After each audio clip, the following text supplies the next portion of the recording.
Family and fellow soldiers, I'm the Professor, and this is the moment of truth. I mean, would you use the N-word out of interest? Yes. You would? I do, quite frequently. You use the N-word quite frequently. Well, why? Other than the fact you're a despicable racist. Are you? Some would say I am. I guess according to the ADL, I'm a white supremacist, I'm a neo-Nazi. Yeah, well, if you use the N-word repeatedly, you are a racist then, are you? Sure, I'll embrace that. If that means forwarding, helping white people achieve freedom of speech, real freedom of speech, which, by the way, Shiloh Hendricks is being attacked on all fronts. They're trying to bring legal charges against her. They're trying to get her children taken away. So you were saying Carmelo Anthony, it doesn't matter. That's a different. Sorry, but just to be clear, you just said to me you use the N-word regularly. In what context? Do you use it with black people?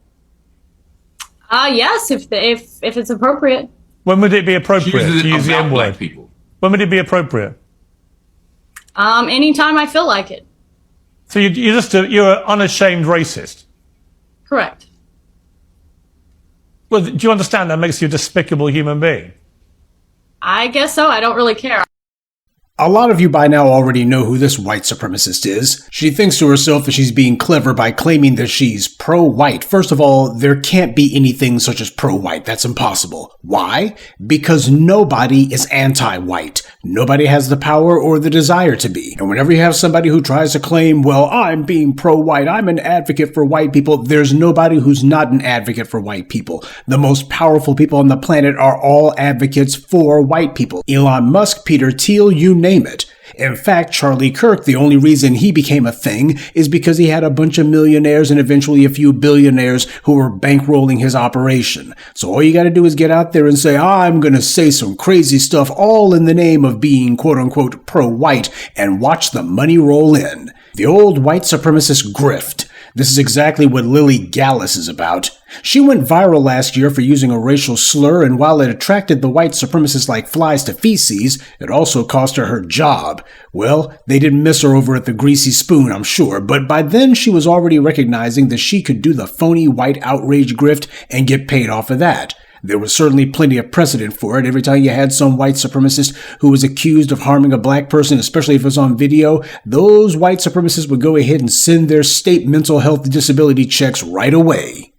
And so this woman's doing the same thing, except now her YouTube channel has been demonetized. Not that it had any value. If you make the mistake of going to that YouTube channel, you see that it's nothing but one mindless rant after the next, all of them about how much she hates black people. That's all that this woman does. She obsesses about it because that's what stupid people do. And yet YouTube had absolutely no problem whatsoever allowing their website to be used as a platform for all of this anti-black vitriol and venom. I thought that YouTube was so concerned and just so terrified that advertisers would flee their website if there was any sort of hateful content.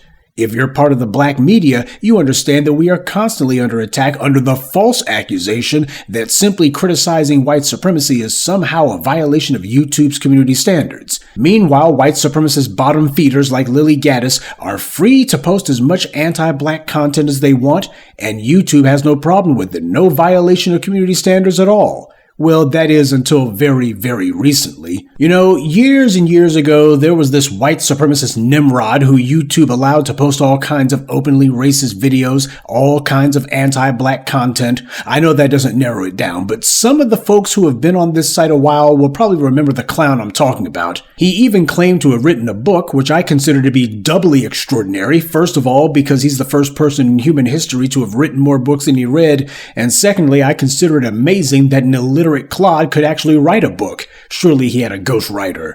Now, this guy assumed room temperature, and nobody mourned him. In fact, most of us in the black media didn't even know that he had died because he just wasn't important. In fact, I can't even remember his name. Being a racist troll for fun and profit may give these clowns a little sugar rush, and you might even get a little bit of money from it, but when your racist pal's state mental health disability checks run out, you'll go right back to begging any of these white supremacists to please give you something. And I suspect that that's where this racist woman is going to wind up ultimately. Either that or she'll make a run at OnlyFans and then it's off to the alley to hustle for some loose change. When websites like YouTube grow to their gargantuan size, you can't just treat them as if they were any other kind of website, because they're not. And that being the case, at some point when you have websites that are this large and this influential, they need to be held to their actual terms of service. When it's proven that they are clearly selectively discriminating against black content creators by singling us out to have our channels either deleted, terminated, have them put on hold, just trying to find some way to disrupt what we're doing. Meanwhile, they make sure they have a free fire zone for any anti-black mouthpiece out there. That's something that actually should be, I'd say, regulated. All of the anti-black hate that she has in her empty head has made it where she's completely and thoroughly deranged. She posts videos where she attacks race mixing and says to stop adopting Africans. But come to find out, the word online is that she has a biracial child. And that's almost always the pattern, isn't it? Show me some racist white person who just can't stop attacking black people, and I'll show you somebody who has an uncontrollable sexual fetish for black people. Thomas Jefferson wrote that black people were only 3/5 human beings, and then he raped Sally Hemings for 30 years, and even had children by her. Strom Thurmond was the patron saint of segregation in the 20th century, and then come to find out he also had a black woman who he got knocked up and secretly had a child by her and paid her to stay quiet. That is one of, if not the main psychological driver that runs through all of these anti-black racist, pro-white advocates. These people have a non-stop obsession with black people, particularly when it comes to sex. That's what they think about. These are individuals who are trying to hide the fact that they have a sexual obsession with black people, and they think to themselves that if they just go ahead and attack black people full time long enough, that'll throw people off their scent. And by the way, whether or not her channel is going to remain demonetized by YouTube, that's anyone's guess. YouTube has a pretty putrid record of going ahead and changing their mind and backtracking when all of these anti-black racists spew their filth. They try to do something occasionally, then somebody looks at them and goes, oh, wait a minute, we didn't mean to actually curtail these guys' activities. We like what they're saying. That's how they make it very clear that if you want to attack black people, YouTube is the place to be. They'll give you a platform for it and give you a free hand. On the other hand, if you happen to be somebody who brings the facts, brings the information merely to criticize white privilege and the trappings of white supremacy, oh, now that we cannot have. The bad guys are completely and thoroughly aware of this. Why wouldn't they be? A large number of the people who work at these websites are anti-black racists themselves. These people are friends with these individuals. It's a closed loop of corruption and bigotry. That's the reason why when the black media starts putting out its content, these racists get mad as hell. As far as they're concerned, that's not supposed to happen. They're trying to have a monopoly, and they don't like the fact that black people are not allowing that to happen. And as far as the claims that this woman has a biracial child, if that is indeed the case, if ever there was an instance where Child Protective Services needs to be summoned, it would be this one. Remember the case of Dante Hart and his siblings? You had those two white supremacist lesbians who decided that they were going to take those kids and murder them, which is exactly what they did, but not before they tortured them and starved them and everything else first, and then abused those kids and forced them to pose with the police. That's what these anti-black racists do when they get their hands on black children. So if it is indeed the case that this woman has a biracial child that she's got in her clutches, given all of this anti-black hate that she spews nonstop, talking about don't adopt African kids, talking about no race mixing and all the rest of it, this is a woman who cannot be allowed to actually have her hands on a child if that child is biracial at all, because this is the level of abuse that that child is going to be exposed to. But again, the same way that YouTube didn't want to do anything until they felt they had no choice, so the authorities are the exact same way. They also make it a point to look the other way whenever black children are being harmed or threatened. But the point of this morning's briefing is a lot of black folks have been celebrating as if this woman's demonetization on YouTube also means that she's basically gone from the internet, and she's not. She's not even gone from YouTube. She's also got her other various sites on other social media platforms.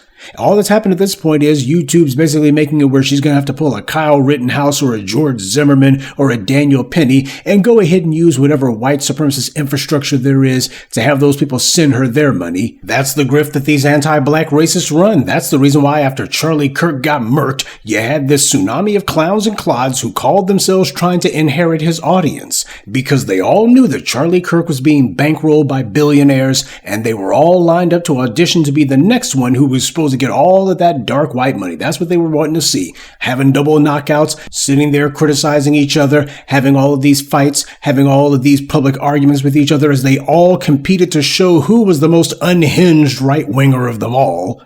That's the reason they were doing it, to audition to be the one who's supposed to get that next dark money hit, and to play the part of a white supremacist big shot and get themselves a nice cash in the process.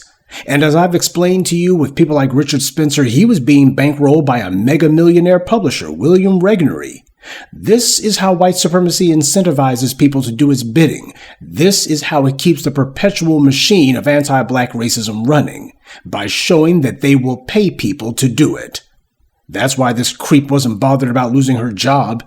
These anti-black racists realize there's an entire cottage industry that deals in anti-black racism. It's big business. You can get very rich doing so, millions and millions of dollars. And of course, you're going to get put on Fox News and other places where they'll be telling everybody, oh, well, you're probably not really racist at all. And even if you are, well, it's all free speech, which means nobody should be allowed to criticize you. That's white privilege's definition of free speech. They're free to say whatever they want, and nobody else is free to say anything at all. After this, we can go ahead and return this creep to the racist obscurity from which she slithered. The point of this morning's briefing, though, is to make sure you understand there's a difference between being demonetized and being deplatformed. One is not the same as the other. Racists like this Gaddis woman, they're not operating in a vacuum. They're operating out in the open, and that's because they understand that there's these websites run by people who are just as racist as they are.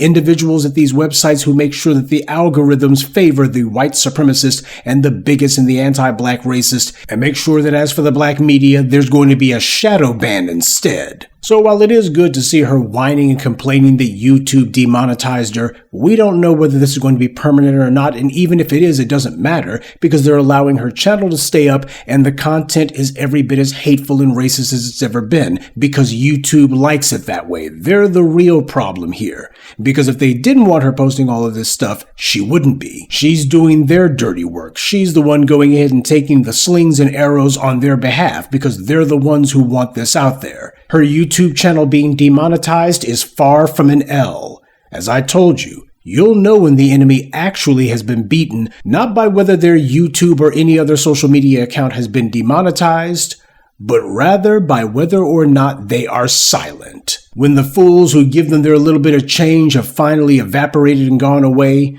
when they find themselves returned to the obscurity from which they temporarily slithered out of, that's when they're going to be quiet. Not because they chose to be, but because the scaffolding and the apparatus that white power put in place to signal boost these chumps will have moved on to some other tool. And inevitably what will happen is the same racists like this woman who claim that woke is dead and that white guilt is gone and they can go ahead and do whatever they want. There's no more white guilt. There's no more black people who are able to push them around.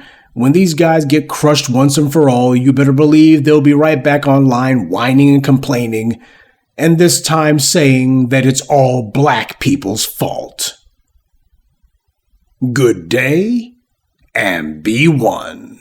I'd like to take a moment to mention some of our contributors. Charles Hairston, Stay Positive, Alice Ransom, Norma Anthony, and Onan X. Salute to them and thank you to everyone for listening, liking, and sharing this message. Black empowerment only exists because of you.